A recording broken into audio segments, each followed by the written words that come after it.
We got the Sneaky Nyx Assassin going up against Shadows of the Past. You may notice it's just a 4 versus 4 right now. Some of the Dota 2 updates taking a while for some of the players, so we're going to get the draft out of the way, and then we'll remake in a little bit, probably right after this, just into all pick, and it'll be back on the ticket. So don't panic. We just like to make sure you guys stay up to date on the draft. But of course, I'm returning as well. Gorgon, hopefully here. Maybe not here. I did just start kind of on a whim here. I just had my mic muted. That's all. I'm here. I'm listening to everything you said. It just happens. Yeah. So, nothing to talk about anyways, because it's the same bands.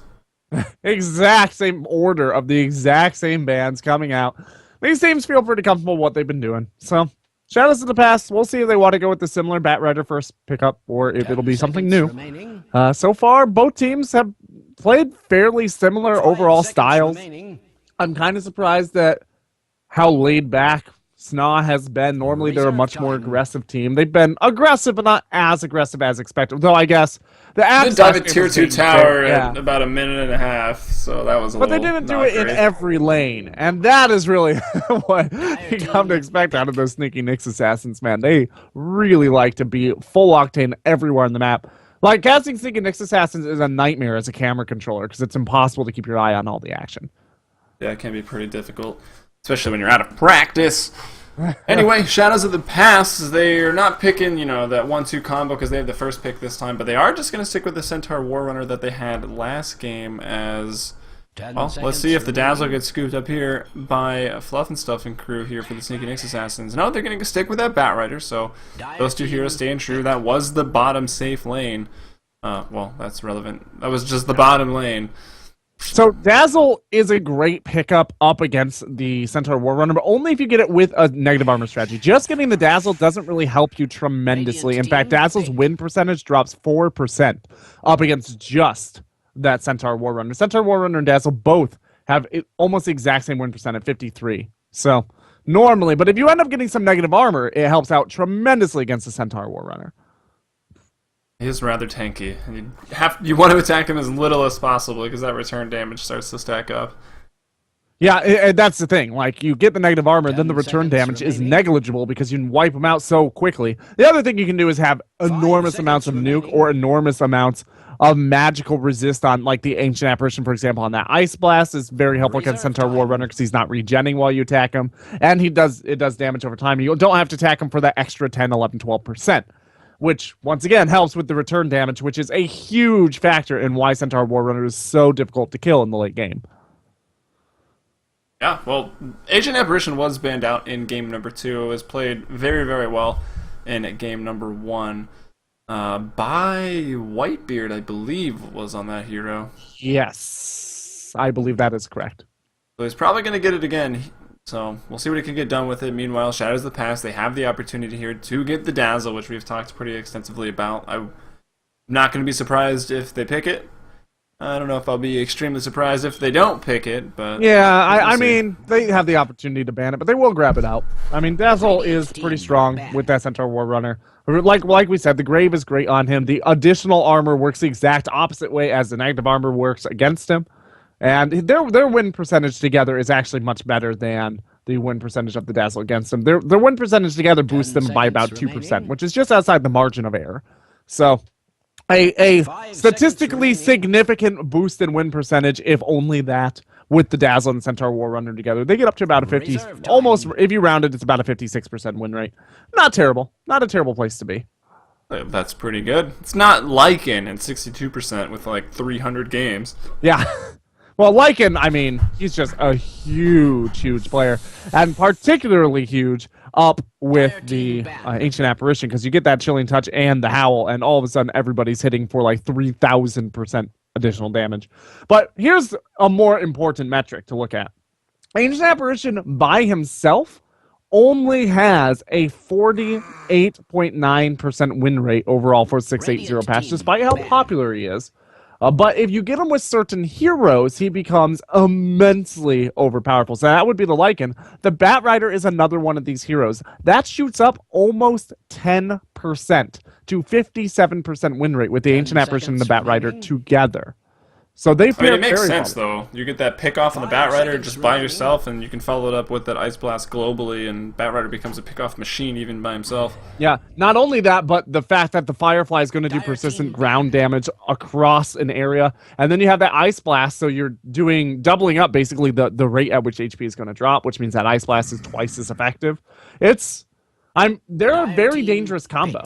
Obviously not quite as dangerous as that Lycan is alongside, but it's not something that you want to allow. In addition, the Ancient Apparition can open up some vision if necessary in areas that are of strategic importance, like that Roshan pit. So you can also see the Batrider, who can't blink in because he would be blinking in blind, be given vision just before blinking in by that Ice Blast to let him know if it is a good place to go or not. All right, well, the Mirana gets picked up here third by the Sneak and Nyx Assassins, and essentially this is looking like their Game 1 draft, and swap out the Batrider for a Clockwork, but both of those heroes sort of function in the same regard. Clockwork, maybe a little bit better, just because the Cogs has the potential to get more than a Lasso, but either way, Mirana going to be there with the arrows, Ancient Apparition with the Ice Blast, and let's see if they do want to go for that Earthshaker to really just round out the lineup they had in game number 1. Meanwhile, an Io coming out for Shadows of the Past, looking to have a bit of a global presence. Yeah, so I mean, I just have the stats up, so it just kind of feel like talking about it. We've got the Ancient Apparition Mirana Batrider. They've only been played together in 6.804 times, but they have a 100% win rate. So they've never lost all three of those heroes together in professional Dota. And we're talking, that is actually, Shadows of the Past lost to this exact lineup in one of those fours against Osiris in the ADL Season 2. So Shadows of the Past have dealt with this before. The Tiny's going to be picked up. I like this pick for two reasons. A, you don't let Shadows of the Past get the Tiny along with the Io. They have to make do with the Centaur Warrunner, who's already very good. But don't let them get the Tiny in addition. B, it gives them that tower push and the persistent late game damage, so they don't have to worry about having this early game advantage, because they can go into the late game too. Gives them a lot more flexibility. Game 1, they did end up winning, but they were riding the line for a large portion of that game, where it looked like they could fall behind any minute and then not be able to come back with that Mirana. But now they've got the Tiny, and there's few heroes who are going to go late as hard as the Tiny. Yeah, I mean, you've got the option to go for a CK Wisp right here, but Tiny, as soon as he picks up an Ags, is not going to be bothered by those Phantasm Illusions coming from a Chaos Knight at all. You go for really anyone works okay with the Wisp. Just the ability to bring one more person along with you is pretty nice. So it could just be Centaur. Maybe they bring a Luna. Maybe they even get a Morphling. I mean, that mana regen allows Morphling to be pretty scary with his waveform damage early on. And also another global presence because of that Replicate, so Morphling can really be all over the place. Yeah. He gets online pretty late, and I'm scared this early aggression is going to be pretty problematic. 5 seconds remaining. Well, yeah, I don't know. Shadows of the Past could do very well picking up something like that. That would give them that global initiation. The Centaur and I are going to do a great job opening up space. And Shadows of the Past have a great 4-man fight squad as it is. The Io is able to heal up the Centaur as a medic from behind. The Dazzle gives that bonus armor. This Nyx Assassin is going to be able to initiate if he needs to. They've got a decent amount of damage output for the mid game as well. So Shadows of the Past do not have a terrible 4-for-1 overall draft. What they don't have at the moment is the ability to knock down towers. They've got nothing. They have overcharge on to the right clicks of a Centaur right now, which are minimal. So if they do go for the Morphling, they have to play from behind on map control for a long time, because even though Sneak and Assassins also don't have great push, they have something. You know, the Tiny will get the Ganoms up eventually. The Mirana will be able to knock down towers eventually. Right now, Shadows of the Past really have nothing. Yeah, well, Sneak and Nyx Assassins, they ban out the Slark. Maybe a bit of a respect ban here for Risk. As Risk at LAN ETS in Montreal, over 2 games on Slark. I think he went something like 33-1. So he does like that hero. Also, could fit well into some early aggression with his just pick-offs galore with the Wisp Centaur, the Nyx Assassin, as well as the Slark. Just getting around the map quickly. So a good ban. Shadows of the Past, they take out the Shadow Demon, who's been seeing a lot of play recently. Really showing how much damage that Shadow Poison can do to a whole team. Yeah. Not just Shadow Poison, that Soul Catcher is, as in terms of damage output for an early game, that Soul Catcher is probably the strongest spell for going in and trying to pick one person off that is available at level 2 in the entire game. If not the strongest, certainly in the top 3 in terms of ability to just reduce heroes to a pile of pulp. You need some additional damage output from your friends, and that's the only downside of it. It doesn't do it on its own. But in terms of your ability to go at level 2, disrupt, initiate with that soul catcher, catch somebody off guard, also potentially use those illusions to get that nice Dota 1 style body block, that trap. The Warcraft 3 surround. Yeah, the Warcraft 3 surround, as it would be called if I remembered what people called that. But he's a dangerous hero, and he's a strong hero. I don't know that is what Sneaking It's a nice arrow setup for Mirana, yeah, it is, and it's another support. It's not only a nice arrow setup, but it's also a nice lasso setup because you can buy that Batrider some time to get in before he has that Blink Dagger, so the Batrider will be able to rotate a little bit earlier. And it's also a nice Ice Blast setup because you know if you throw out that disruption, that the Ice Blast is definitely going to land. But yeah, all things considered, I mean, it would be a good pickup. They're going to end up going for a mid, and that's kind of what I was expecting, that Mirana is not... Well, is that... I like the puck here. I think it's going to be a mid puck and off-lane Batrider Mirana support as a semi-roamer with the Tiny and the Ancient Apparition. I don't know 100% sure that that's the lineup that they're going to do because they do have some flexibility, but it does seem like that is the way that they will go. Could get greedy and, off-lane the puck or something and mid the Tiny or... I don't know. They could do crazy things, but yeah, I think you got it right. Puck's going to go mid. It's going to be a roaming support Mirana. Doesn't roam great with an Ancient Apparition. I guess Tiny has a stun to set it up, if Mirana wants to gank middle. We'll have to wait and see. Of course, this was just the draft, so we're going to be remaking and heading over into the all-pick, which will be back on the ticket, So yeah, the 4-for-1 coming out of Shadows of the Past, and it looks like heavy aggression into late game is going to be coming out of Sneaky Nyx Assassins. We'll be right back with this remake. Are you keeping the stream live, or should we... Yeah, we can just keep it live. All right, well, let's just chit-chat a little bit. We say that now, but it'll probably be like 30 minutes before this gets going. SNA does have the update done, so he was the person that we were waiting on. He, quote-unquote, has... Risk was actually in the game. He was just unassigned to a slot. Too lazy to pick a side. See if I got an overlay that looks okay on this screen. Well, not that one. So, yeah, I mean, looking at the overall draft coming out of Sneaky Nyx Assassins, they've got great gank ability, even probably better than Shadows of the Past, and Shadows of the Past have an IO and a Nyx Assassin, so that is saying something. But between the Moonlight Shadow, the Blink Initiation from the Batrider, and the very possibly Blink Initiation from the Tiny, and the Ice Blast, all of those 4 initiations... not to mention the puck, Orb Jaunt with that Dream Coil. Yeah, it's a dangerous world. It's a very dangerous world to live in if you're Shadow of the Past, especially if you've got heroes that are like Io or Nyx Assassin who fall pretty easily. All things considered, Nyx Assassin's fairly survivable because of that Spike Carapace, but if you get past it, he's going to roll over and die. Just a bug in a little hole. Yeah, it's probably going to end up... I mean, if everything goes well for Sneaky Nyx Assassins, it's probably going to end up looking a bit like game number 1. But this time, you have the Wisp to bring +1 into any ganks. Like, if they try to go on someone that isn't Wisp or, I guess, Centaur, then they can bring those 2 in and maybe try to turn these around. But it's also, you're going to run the risk of bringing in more people into an Ice Blast, and you could just give up more instead of saving, the ally you're coming to rescue. But we'll have to wait and see how this game unfolds. All right, so just as a quick update for everybody who is on the in-game ticket, we did already do the draft, which is why this is set to all pick. We did have a Dota update after game number 2, before game number 3, which prevented some of the players from connecting. So we did the draft, we did it on stream, and then we're just going to go ahead and maybe do a quick run over for you guys what we're basically looking at as we move into this round. So, for Sneaky Nyx Assassins, we're going to have Batrider, Ancient Apparition, Mirana, Tiny, and Puck. And that is, it's a strong game. It's...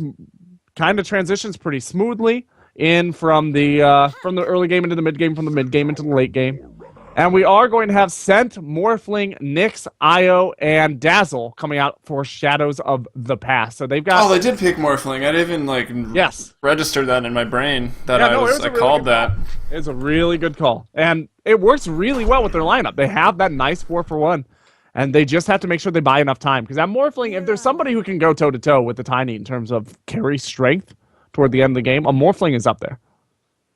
Yeah, I mean, you can still just blow him up if he decides to go for the shotgun build. We'll have to wait and see. I'm pretty sure the first order of business is going to be securing that Lincoln Sphere on the Morphling, and then we'll see where he wants to go from there.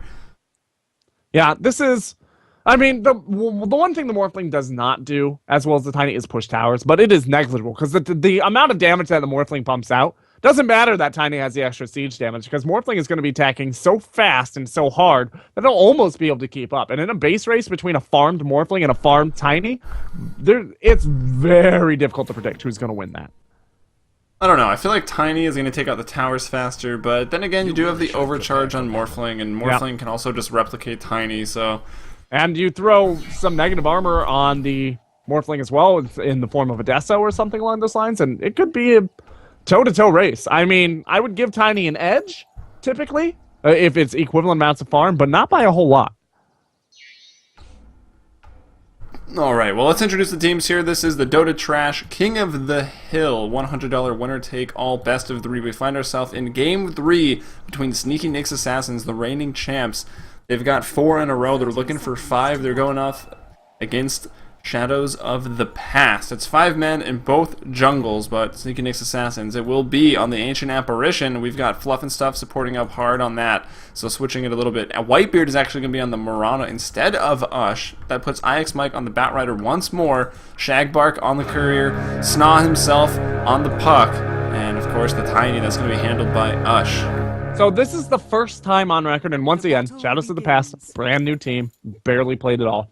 First time on record they played Morphling, and the first time on record they played IO. So nobody really, I mean, unless you've been watching these players, which a lot of us have, but from other teams, in terms of their overall coordination on this team, we don't have a good idea of, we don't have a good idea of how these players are going to be able to coordinate the highly coordination required team that they have. Like, IOs, Nyx Assassin, and Centaur together have to coordinate extremely well.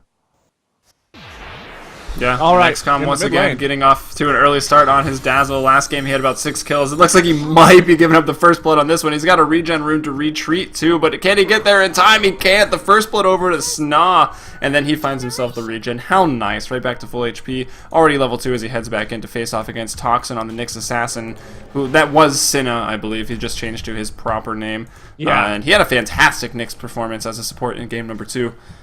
No, he did stellar. I don't think that XCOM realized the Chilling Touch was on SNA there, or he would not have gone in on that. That was really aggressive. So we are going to see the Nyx Assassin take this mid lane, which is an interesting call considering what they have available to them. It makes sense, and they have had the IO in that lane, although it does look like Joik has rotated down to help out Risk at this point. In terms of the overall farm, Batrider's on top, but narrowly. It's still early. It's still pretty close. Nobody's really tearing away. Yeah, the first blood's pretty nice, though. Gets the bottle up immediately on Puck. Oh, yeah. As he does go for that Null Talisman build to get the better right clicks. And as for Nyx Assassin go lane, I think it's like, hey, you went like triple beyond godlike last game on Nyx, so let's just keep that momentum up, and you're going to play him again. Yeah, so he's in this situation now where he's got to go like the Dazzle. Last game, he was... What was he like 6-1 at some point in time with 9 assists? He was doing stellar. Now Dazzle's come to the lane all full of himself because of how well he did last game and already fed in a kill. That Nyx Assassin now has to. Oh, they might pick up Whitebeard here. Whitebeard goes for the Sacred Arrow first, and he's trying to deny himself over to the neutrals. It isn't going to happen. It's not. It's going to be Joik on the IO that picks up the kill. So that's evening up the scoreboard there, make it 1-1 at just 2 minutes in. If you've got to give a kill to somebody, though, giving it to the IO is not the worst hero in the world to give it to. Oh, I don't know, man. Getting that level 6 up could be pretty scary here. Yeah, well, I mean, the kill was going to go out either way, though. I'd rather have the gold on the IO than on the Dazzle. Let's see if IO decides. I mean, he picks up that kill gold.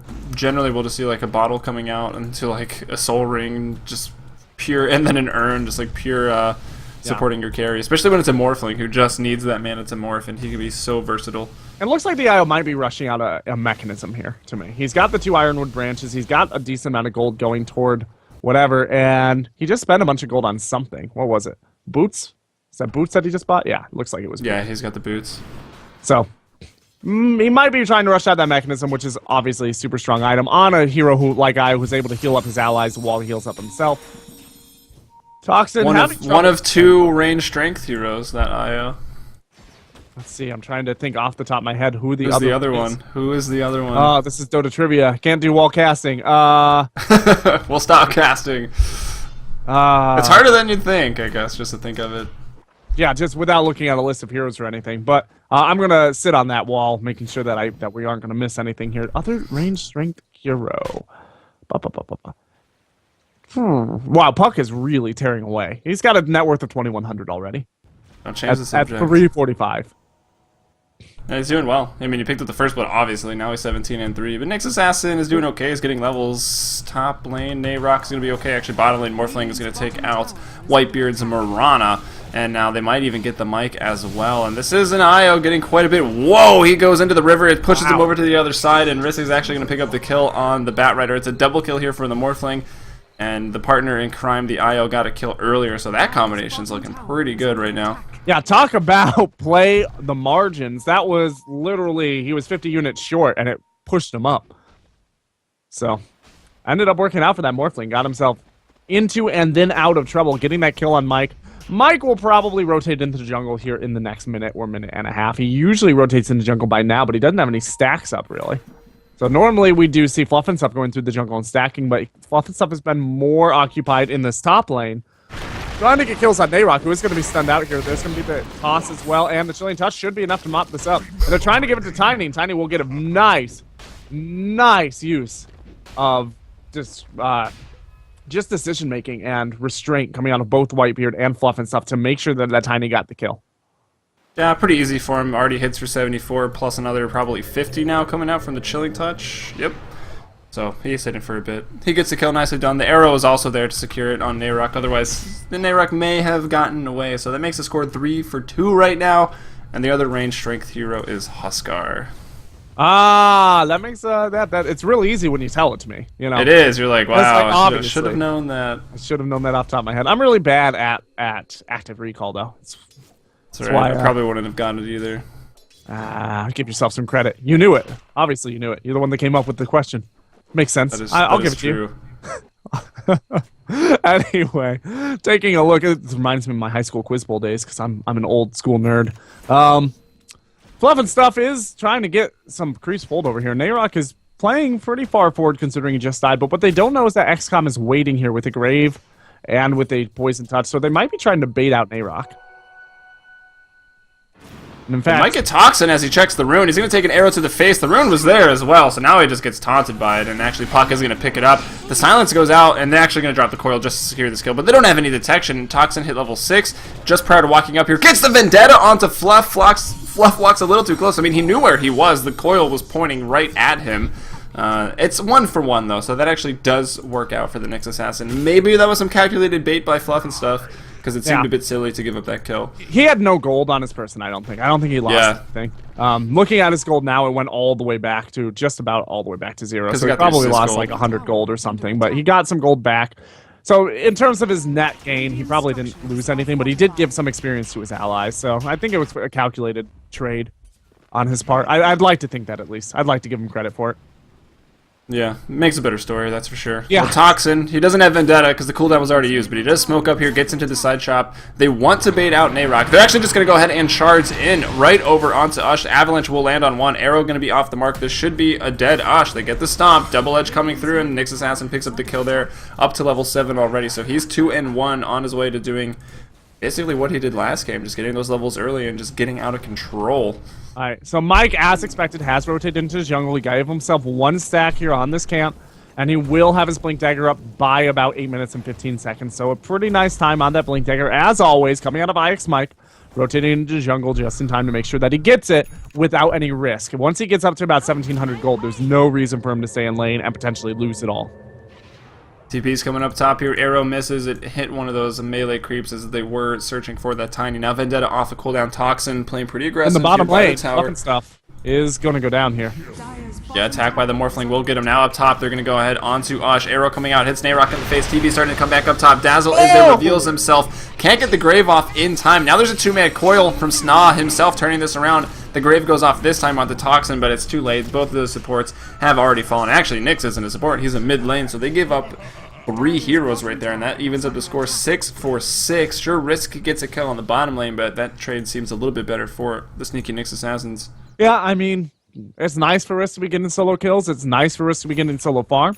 The 4-for-1 strategy for it, Shadows of the Past, seems to be working out kind of well right now. What they're doing is basically they're offering up trades that they know Sneaky Nyx Assassins might get a little, just a hair better of a trade to entice them into focusing elsewhere. Morphling has not been rotated on, because Shadows of the Past keep offering up trades where they know they're going to come out just a little bit behind, or at least it's a possibility that they'll come out a little bit behind. They're not being as careful with their trades, but in doing so, they're keeping all of Sneaky Nyx Assassins occupied elsewhere on the map. So it's a really nice heads-up strategy that so far is working pretty well for the Morphling, who is on top of net worth. Yeah, 50 last hits, 9 denies, 4,100 net worth, almost 42. We see the Tiny buys a TP up, it looks like, and he goes down to about 39 since it goes into his stash, but Dev's doing a pretty good job as well. He's got the Midas up pretty early on the Tiny, whereas Risk, we got the drums, or not the drums, we got the treads, we got the Aquila, and he's got a Ring of Health, so he does look to be trying to get that Lincoln's up and running. As 10 minutes in here, more than a kill per minute right now. It's 6-6. Pretty even game. The Blink Dagger finally revealed here from IX Mike's Batrider. This should be a kill on Nayrock. He throws out the Stampede. Doesn't last very long, but it's going to be enough to get him away. Dazzle TP's up, throws out the heal. And, well, it forces out a bit. They can play, you know, more aggressive as Stampede is going to be down for 90 seconds. All right, so Tiny is going to, actually, Whitebeard is going to catch out Toxin, just walk right by him. And he's going to throw out the Sacred Arrow at nothing, just scouting out the tower, expecting someone to be there. Oh, it gives vision on the IO, and then they try to make the decision here to go ahead and kill Joik, and they get him. And where they be able to follow up and kill Toxin? They've used most of the disables for that, so they're going to back off. They don't want to chase up that hill because, well, there is XCOM, and there could potentially be a Centaur waiting, even though he is going back to base here. And Sna's been all over these runes. Meanwhile, in the bottom lane, Risk is solo pushing down the tower. It's almost to deny range. He's going to back out. Yeah, it's at about 200% deny range right now, but it's down to 300, just about ready to go down. The mid lane, Mike is trying to hold up a tower, or knock down tower himself. That's a nice arrow on Toxin. Yeah, he actually vendetta right on top of his entry, so they knew where he was. Fluff runs in, going to give up a kill, said the Centaur War Runner. That was a little interesting. And we see actually the Morphling picking up a kill there in the mid lane as maybe he relocates in. I'm not sure. Bottom lane, Sna himself looking to get a kill up on Joik. Joik with the extra move speed from the tether. He's going to go down. Risk comes back with his replicate. I think he just, I don't even, how did he get middle? Was he just there? I'm pretty sure that was a relocate coming out the IO behind the fight. And then Morphling fought up, took out Fluff and Stuff, and replicated Fluff and Stuff before he killed him. Used the replicate in order to teleport in just a little bit further to grab that last auto attack. And then the IO disjointed, and the IO left, but he remained in the lane. So, ended up working out very well. Nice rotation coming out of Shadows of the Past. And showing that this Morphling is not just for show. He's going to come in, and he's already doing a significant amount of damage. I mean, he's already hitting for 121 damage per spot. Yeah, and he's getting really, really close to that Lincoln's. Here comes the lasso out. This is going to be a really important kill on him, and actually pretty hard to play Morphling into the Ice Blast because when you start morphing strength, it just starts increasing at the rate at which you could possibly shatter. Yeah. It gets kind of dangerous, and especially if you have a silence, like the Puck Waning Rift, so when you start channeling that, and then you can't stop it, and then you just shatter. Yeah, it's dangerous. I mean, you can't get the strength up in terms of your health isn't going to rise as you get your relative strength up.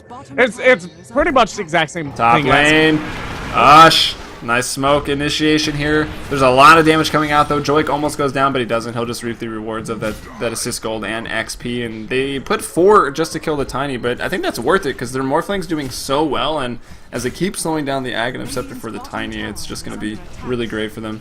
Tiny lost a lot in that death. Like, he lost a fair amount of gold. He is not happy about that, I'm sure.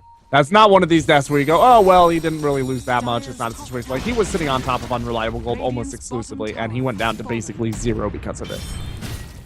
Hawk going to go ahead and pick up the last hit on that tower in the bottom lane, so that goes nicely for him. He's got quite a bit of kills. He's 5-1 and 2, actually. Last hit's the tower. So he's sitting pretty. As we check out the net worth here, 13 minutes. Puck's in second place, 5.8k. 6.5 though for the Morphling, also 5-1.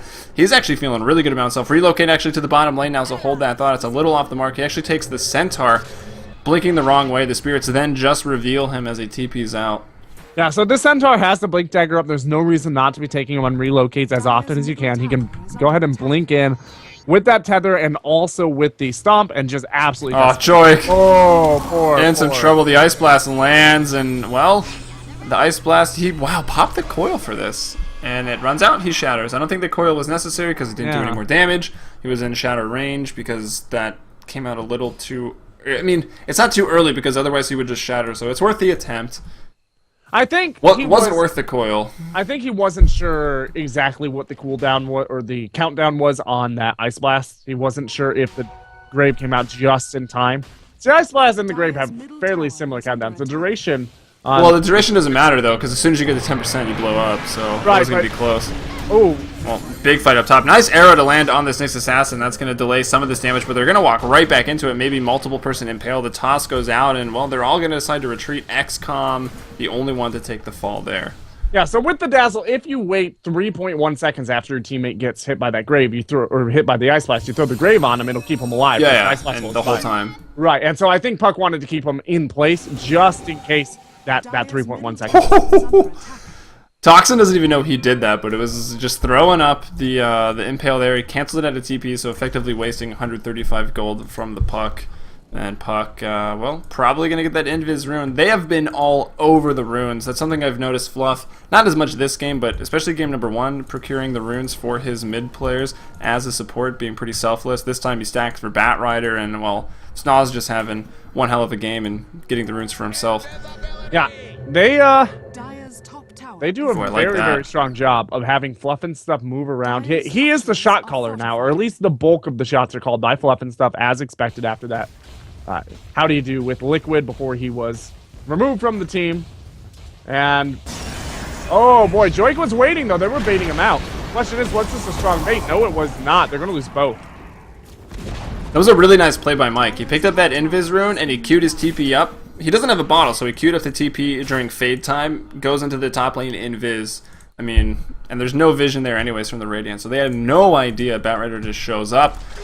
Wisp tries to save the day, and they give up them both. So that was a really big pick off. They're going to get another one in the mid lane, too. This should be XCOM going down. He props the coil. If there's any extra support, do they have another stun to cancel this? The arrow is just a little too late.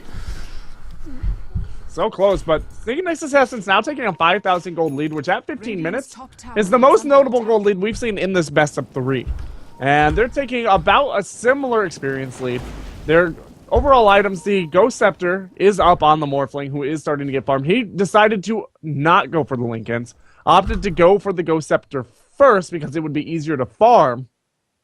And that just means extra time for Bat Rider to be able to pull Morphling apart, and we've seen exactly how effective that is. Morphling has 5 kills, but he has died twice, and both of them are because of that Bat Rider's lasso. Yeah, he got off to a really great start, not giving up any deaths and getting a lot of kills, so I think he was like, I'm going to accelerate the shotgun, because, well, the faster you get the shotgun, the better and more effective it's going to be, because you can one-shot pretty much anybody, at least the supports right now, and maybe a little more agility after that. You can start one-shotting people like Tiny. Yeah, Tiny is getting very close to his Aghanim's, though, and that is dangerous for SP, because right now Shadows of the Past are able to keep themselves up, because there isn't a lot of sustainable push coming out of SNA through like the super early game. But now that we're getting into the mid game, once that Aghanim's gets up, they're going to start losing towers. They're going to start being forced into engagements, and they're going to start finding themselves in situations where they don't have as much space, they don't have as much breathing room, and they might start to flail a little and flail and flounder, excuse me, as the walls close in on them. That's often what teams end up doing if they have somebody like a Morphling. A great 4-for-1 strategy until you start losing towers, and then the whole thing falls to pieces. So we'll have to see if Shadows of the Past have the execution for this 4-for-1 to keep the Morphling together, keep the Morphling getting farmed once this Aghanim's comes out on the Tiny. It is finished. It's flying out of the courier now, so there's the Ags. He's got the tree in hand. He's skilled Grow, so the tree actually does something, which is, I don't know, I see some Tinies not getting Grow and building Ags, which is very dumb. It looks cute, but it looks hilarious. Yeah, which is maybe worth it. I don't know. I mean, come on. Okay. High risk, high reward. It's not all about winning, Helium. Sometimes you just gotta enjoy life. You gotta get the style points. Yeah, that's why I always build exclusively clown items on my heroes. I play everybody like I play Dazzle. You know. I pretty much just get Blink on everybody at this point. Yeah, just blink into Forest Staff into Mask of Madness. I play everybody like a Bone 7 Bat Rider. Basically. Yeah, exactly. Mike, he's got the Blink, he's got the Forest, sitting on Boots 1. We'll see if he wants to get Travel, or maybe that Mask of Madness next. Joik in the bottom lane. There's been a lot of solo dream coils this game, but it doesn't really matter because Snow's picking up the kills. They haven't really needed a multiple person dream coil because there hasn't been very many multiple person organized pushes. Maybe this is like the biggest one yet in the mid lane as they drop the weave. Whitebeard set up on the outskirts of this under the shadows of the moon, ready to land that arrow. Ooh, cancels the animation. Blink in there, on to the Morphling. Here comes that Ice Blast now, so no more heals. Dazzle disappears. Morphling as well also gone, leaping into that, but he's going to give out the positive attack speed buffs, and they take him down. And meanwhile, Tiny in the top lane just going to work, chopping things down.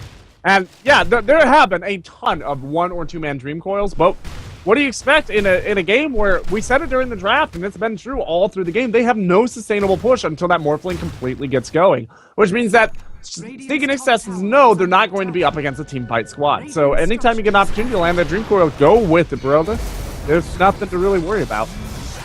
Well, Ush has a little bit to worry about right now. There are 4 heroes on him. Actually, Mike's there, making only 3. They actually pick up 1 kill. Can it be 2?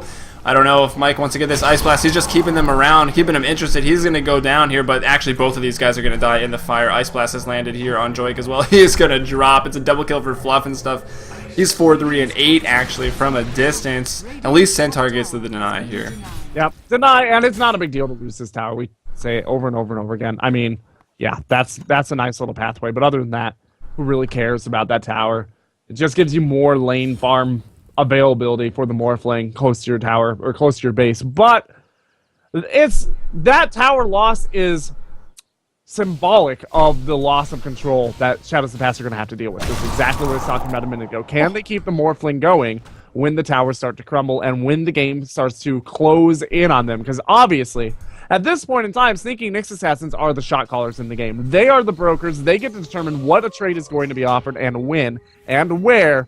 And Shadows of the Past only have the opportunity to say yes or no. Yeah. Nice kill goes out onto, I mean, 400 gold onto the IO is a lot of gold for an IO. Where did Fluff even die? Why is Fluff here by himself? I mean, he's just trying to distance himself from his team, I guess, to land those big Ice Blasts, which he's been doing a great job doing. Yeah, there are a lot of places. Maybe a little far out. Yeah. Oh, XCOM in trouble. He's in Viz, but he's going to be brought up to the High Cliff, I think. Tries to retreat away from the sentry. Here's the and crazy then just thing. gets caught with an arrow. The sentry didn't have vision there. Like, it's out. The vision line is right here. And he was right here. So the sentry... Yeah, but he was trying to run out. I think he knew the sentry was there, so he was trying to run. Well, Mike pulled him just a little bit out, I think. Like, Mike pulled him just there outside of the Yeah, I don't know. I feel like Mike was going for the cliff, and he could have got him there, but decided not to. I think Whitebeard must have said something. Yeah, Whitebeard said, I'm throwing an arrow. Mike's like, fine. There were multiple approaches there for keeping him dead, basically. They could have clipped him visible, they could have the arrow like they did, or they could have got side, dragged the sentry, and had a good time that way. Either way, he's very dead, and now Sneaking Assassins almost doubling up the kills. They are officially at 10,000 gold and have been for a few minutes. They are at 7,500 experience lead. And the Morphling is getting some farm. It is not enough. He's starting to lag behind the Tiny, and he needs to keep up. Yeah, he's having a hard time. He finally finishes up his Lincolns, and now he can start working towards the Ghost Scepter, but he's about 3,000 gold away from getting that, and I don't know if that's even going to be enough at this point. Of course, they still have the potential for the comeback. They do have the global strategy, and if it comes to some late-game Rat Dota, they maybe have a bit of a possibility. But, you know, like you said, the graph's starting to fall pretty far behind. And looking at the item pickups overall, we got a Dagon at level 2 coming out here for SNA on the puck, so he's feeling good about himself. He's also got a Blink on Mike's Batrider, so there's a strong source of initiation that's been up forever. Blink on to the Nyx Assassin and the Centaur War Runner, so everyone who has a Blink has had it for a little while, and it's where you'd expect it. They actually will get picked off by Nyx Assassin, and the relocate here in the middle lane. Nyx is going to quickly fall here. Joik just waiting for the relocate to get out of here. He's going to leave the Morphling. Morphling does not have a replicate up, so he's in a lot of trouble. He's going to start morphing away. There's no Ice Blast. Thank God. Fluff and stuff is dead. He's by the wayside, and actually up top, Dagon there onto the Centaur. Now we go back into the Radiant jungle. Still trying to get him here with the toss. Running out of stats to morph. Here comes back in the Whistle. Maybe they're going to give up them both. There's a lasso over onto Joik. Let's not forget there was an Aegis right there. The Starfall is going to land, trying to take out this Morphling. They still can't get it done. Joik probably going to fall again. Blinking forward is the Batrider. Now over to the... Oh, that's not the Creeps. He's going to go ahead and tether to Morphling once more. And that should get them out of dodge. Nyx Assassin also showing up. This was in one hell of a chase. Oh! Arrow comes in and hits the glowing ball of light, as it usually does. All right. Yeah, so, all things considered, I mean, Sneaky Nyx Assassins are going to force back SP a little bit here, and Tiny's just cutting out the wave. It looks like he might want to push in on this, despite the fact that he doesn't really have any teammates nearby. Well, I don't know. I mean, you saw how hard it was for them to kill him at the top tier, Yeah, tier that's 2 true. tower earlier, so Ash is pretty...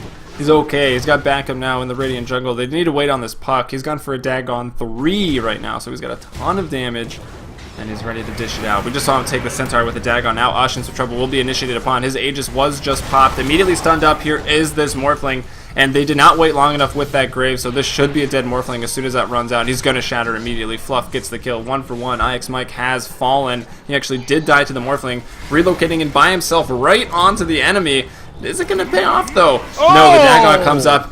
Can't get the double edge off on the Centaur. Dagon takes him out, and it's about to be a team fight here. Toxin, the only one left alive, and now he's going to fall. Double kill for Whitebeard, double kill for SNA on the puck, and he's beyond godlike right now. They double in kills, 30-15, and look to be taking out these last two tier 2 towers.